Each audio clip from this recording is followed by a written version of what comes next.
السلام علیکم every one, کیسے ہیں آپ سب لوگ؟ امید کرتی ہوں آپ سب لوگ خیریت سے ہوں گے. تو الحمدللہ میں بھی ٹھیک ہوں. تو یہاں پر میں یہ ویجیٹیبلس کٹنگ کر رہی تھی، اور جب میں کٹنگ کر رہی تھی تو ساتھ میں میرے بچے بھی تھے.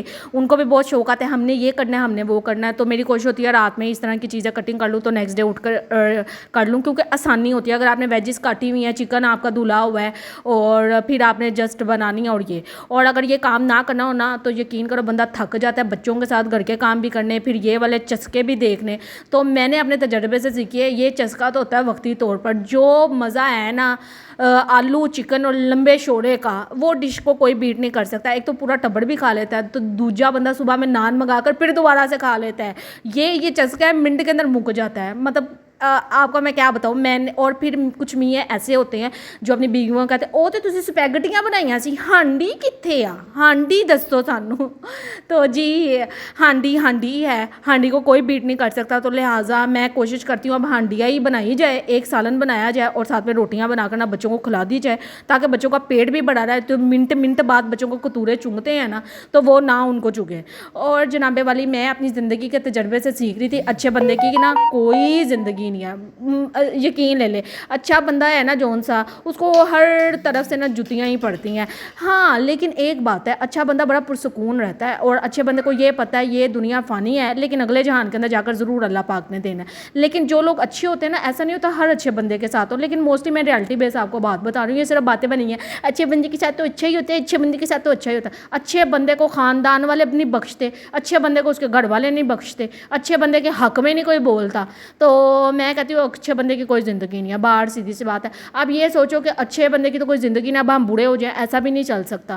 تو ہمیں تو اگر جو اچھے لوگ ہیں نا، جو آخرت کے بارے میں سوچتے ہیں، تو وہ یہی سوچتے ہیں کہ اس جہان کے اندر اللہ پاک زندگیاں آزمائشیں ہیں، اللہ پاک انہیں ہمیں صبر سے گزارنے کی توفیق عطا فرمائے. آگے کی زندگی مر تو جانا ہے، اللہ پاک اس طرح کی موت نصیب فرمائے اس حال میں اٹھائیں کہ تو ہم سے راضی ہو. میں تو اب یہ دعا مانگتی ہوں. اور بنا سوچے سمجھے کچھ لوگ آپ کے اوپر بہتان تراشی کرتے ہیں، الزام لگاتے ہیں اور کچھ بھی کرتے ہیں، تکلیفیں دیتے ہیں، لوگ بہت تکلیفیں دیتے ہیں. لیکن اب آ کر نا زندگی کے اس ٹائم پہ آ کر میں اپنے معاملات اللہ کے سپرد کر دیتی ہوں. یقین کریں اللہ کے سپرد کر اتنا سکون ملتا ہے، اتنا سکون ملتا ہے میں آپ کو بتا نہیں سکتی. میں اپنے اللہ سے دعائیں مانگتی ہوں، بے شمار دعائیں مانگتی ہوں. بے شک تمہارا رب تمہاری شہرک سے زیادہ تمہارے پاس ہے. کیسا ہو سکتا ہے جب تم اسے دل سے پکارو تو وہ تمہاری نہ سنے. اور میرا تو رب اتنا مہربان ہے، میں اپنے رب سے کچھ بھی دعا مانگتی ہوں میرا رب پوری کرتا ہے. تو ایسا کیسا ہو سکتا ہے جو بندے تمہارے ساتھ ناانصافی کرتے ہیں، تمہارے ساتھ ظلم کرتے ہیں، تمہاری اچھائیوں کو تو وہ بھول جاتے ہیں لیکن تمہاری برائیوں کو وہ اچھال کے بتاتے ہیں. کہ آپ کو اتنا بھی اعتماد نہیں ہے اپنے رب کے اوپر کہ اللہ انصاف کرنے والا نہیں ہے؟ بے شک میرا رب بہترین انصاف کرنے والا ہے. اور مجھے اپنے رب کے انصاف پر، اپنی زندگی کے ہر معاملے پر، میں جب اللہ پاک سے بے شمار دعائیں کرتی ہوں نا، میرے ساتھ جو بھی معاملے ہوتے ہیں نا، میں اللہ پر توقع رکھتی ہوں. میں دعا مانگی ہے انشاءاللہ تعالی یہ بہتر ہی ہو رہا ہوگا، انشاءاللہ تعالی یہ بہتر ہی ہو رہا ہوگا. ہاں لیکن جب میری نیت صاف ہوتی ہے پھر بھی لوگ میرے اوپر بہتان لگا دیتے ہیں نا، تو دکھ تو ضرور ہوتا ہے. دلی توڑ کے اوپر آپ کو لگتا ہوگا شاید میں بد دعائیں کرتی ہوں گی. میں کبھی بھی کسی کے لیے بد دعا نہیں کر سکتی ہوں، کیونکہ اللہ پاک نے دعاؤں میں اتنی طاقت رکھی ہوئی ہے. مجھے بد دعاؤں کی کیا ضرورت ہے؟ میں کسی کے لیے بھی نہیں بد دعا کر سکتی. میں اپنے رب سے نا اپنی تکلیف بیان کرتی ہوں، دعائیں مانگتی ہوں، تکلیف میں بھی اور خوشی میں بھی. تو بس اتنی سی ہے. جتنے بھی لوگ اس ٹائم میری ویڈیو دیکھ رہے ہیں تو آپ تکلیف میں ہوا کریں مت، نہ شکری کے الفاظ بولا کریں. بس اپنے رب کے اوپر توکل کر دیکھیں، پھر آپ دیکھیے گا کہ آپ کو کتنا دلی طور پر سکون ملتا ہے. تو الحمدللہ میں نے اپنی زندگی کو بہت بدلا ہے. پتہ نہیں میرے میں کتنے عیب ہوں گے، کتنی برائیاں ہوں گی جن کے اوپر اللہ نے پردہ ڈالا ہوا ہے. ہاں لیکن میں اتنا ضرور 100% کہوں، میں نے کبھی کسی کا دل دکھانے کی کوشش نہیں کی ہے. میں نے کبھی بھی، مجھے کسی نے عزت دیا نا، میں نے اس سے بڑھ کر ہی اسے عزت دی ہے، بلکہ الٹا ہی ہوا ہے. میں نے کبھی بھی ہر رشتے میں رسپیکٹ دیا، چاہے وہ بچہ ہے میرے گھر کا، چاہے وہ بڑا ہے. بڑوں کو تو انسان دیتا ہے نا کہ وہ تو بڑے ہیں، اور چھوٹے کو یہ ہوتا ہوگا کہ یار یہ تو چھوٹا ہے، یہ میری خود رسپیکٹ کرے. ایسا بالکل نہیں ہے. میں نے چھوٹوں کو بھی اتنی رسپیکٹ دی ہے، لیکن جیسے میں نے کسی کا ویلکم کیا نا اپنے لیے، ویسا میرا ویلکم نہیں ہوا. تو لیکن یہ بات اللہ نے مجھے سمجھائی ہے، کیوں اللہ پاک اچھے بندوں کو ہی کچھ باتیں سمجھاتا ہے. ہر محبت کو زوال ہے سوائے اللہ کی محبت کے علاوہ. تو یہ بات مجھے بڑے اچھے سے سمجھ میں آ گئی ہے، اور میرے دل میں یقین کریں میرے اللہ اور اس کے رسول کی محبت کے علاوہ کوئی محبت نہیں ہے. سب محبتیں فارغ ہیں. بات اتنی سی ہے.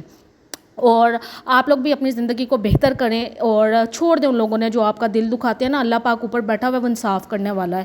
اور اس جہان میں نہ سی اگلے جہان میں معافی کوئی نہیں ملنی ہے. صاف سیدھی سی بات ہے. اپنے دنیا کے معاملے جب تک دنیا میں نہیں نا آپ حل کر جائیں گے تو وہ آخرت کے اندر جا کر پکڑ ہونی ہے. اس لیے تو اللہ پاک نے کہا ہے حقوق العباد نہیں میں معاف کروں گا, حقوق اللہ کی معافی ہے بھائی, کھلی معافی ہے. تو میں اپنے بچوں کو بھی یہی چیزیں سکھاتی ہوں. یقین کریں, اپنے کوشش کرتی ہوں اپنے بچوں کی تربیت اچھی کروں. اپنی بیٹیوں کے لیے میں دعا مانگتی ہوں. سب سے پہلے میں کل عالم کی بیٹیوں کے لیے دعا مانگتی ہوں. اللہ پاک وہ ماں باپ کی تو لاڈلی ہیں, اللہ پاک ان کو اتنے اچھے نیک شوہر عطا فرما کہ وہ اپنے شوہروں کی بھی لاڈلی ہو. اور اپنے بیٹے کے لیے خاص دعا مانگتی ہوں. اللہ پاک مجھے نہیں چاہیے ملینر بیٹا, مجھے نہیں چاہیے اس کے پاس ڈھیروں ڈھیر پیسے ہو. میں چاہتی ہوں یا ربی وہ اتنا نیک ہو اور رسول صلی اللہ علیہ وسلم کی پیروی کرنے والا ہو, ٹھیک ہے, وہ نیک ہو. اللہ پاک بس ایسا کر دے میرے بیٹے کو چن لے اور تو اسے پسند کر لے. تو بس مجھے وہی چاہیے کہ اللہ اسے پسند کر لے, چن لے میرے بیٹے کو. تو بس اتنی سی میں دعائیں مانگتی ہوں, اور بے شمار دعائیں ہوتی ہیں. تو یہاں پر یہ میرا بیٹا سو رہا تھا تو وہ نا چھوٹی چھوٹی باتوں میں جھوٹ بولتا ہے. تو وہ کہتا تھا جھوٹ بول کے نا بچ جاتا ہے بندہ, یہ وہ فلانا. تو میں نے اسے بتایا بیٹا جھوٹ اللہ کو نہیں پسند ہے. انسان نے ہر چیز آپ کو وہ کرنی چاہیے جو اللہ کو پسند ہو. تو نا یہ باز نہیں آتا تھا, یہ چھوٹا ہے پرانی ویڈیو, تو میں نے نا پرماننٹ مارکر لے کر نا اس کے ہونٹوں پر لگا دیا تھا تاکہ یہ صبح اٹھے گا نا تو میں اسے کہوں گی کہ دیکھو تمہیں اللہ پاک نے سزا دی ہے. میں اپنے بچوں کے دل میں نا اپنا نہیں خوف ڈالتی, میں کہتی ہوں اللہ سے ڈرو بیٹا, اللہ سے ڈرو. کوئی انسان اگر جھوٹ بول کر بچ رہا ہے نا تو دیکھو وہ کس کو ناراض کر رہا ہے, وہ اللہ کو ناراض کر رہا ہے. تو آپ نے ایسے کام نہیں کرنے. تو بس اسی طرح کیا میری زندگی ہے, میں بہت پرسکون ہوں. میرے اللہ کا بے شمار کرم نہیں فضل ہے میرے پر. اور میں کہتی ہوں یا اللہ پاک میری زبان پر ہمیشہ ہر تکلیف میں نا بس میں تیرا شکر ادا کرتی رہوں. تو آپ لوگوں کو اگر میری ویڈیو اچھی لگتی ہے نا تو پلیز میرے چینل کو لائک شیئر سبسکرائب کر دیں, اور میری ویڈیو کو جتنا ہو سکے آگے سے شیئر بھی کریں. تو امید کرتی ہوں نیکسٹ میں جلدی ولاگ ڈالا کروں. بس میں آپ کو کیا بتاؤں, ایک میری ویڈیو وائرل ہو جائے نا, پھر میں آپ کو کیا بتاؤں میری کتنے ارمان ہیں وہ پورے ہو جائیں گے. تو بس آپ لوگوں کی سپورٹ کی مجھے بے حد ضرورت ہے. تو پلیز لائک کرنا بالکل مت بھولیے گا, اور سبسکرائب بھی میرے چینل کو کیجیے گا, اور آگے بھی شیئر کیجیے گا. تو ملتے ہیں آپ سے نیکسٹ ولاگ میں. تب تک کے لیے اپنا ڈھیر سارا خیال رکھیے گا, اور مجھے اپنی دعاؤں میں یاد رکھیے گا. اور آپ لوگوں نے بھی بتانا ہے آپ لوگوں کی زندگی میں ایسا کیا تجربہ رہا ہے کہ جو آپ میرے سے شیئر کرنا چاہتے ہو. تو نا میں نے یہ چیز سیکھی اپنی زندگی سے, اور میں نے یہ کچھ سیکھا ہے. تو آپ لوگوں نے لازمی مجھے بتانا ہے. تو ملتے ہیں نیکسٹ ولاگ میں. تب تک کے لیے خدا حافظ.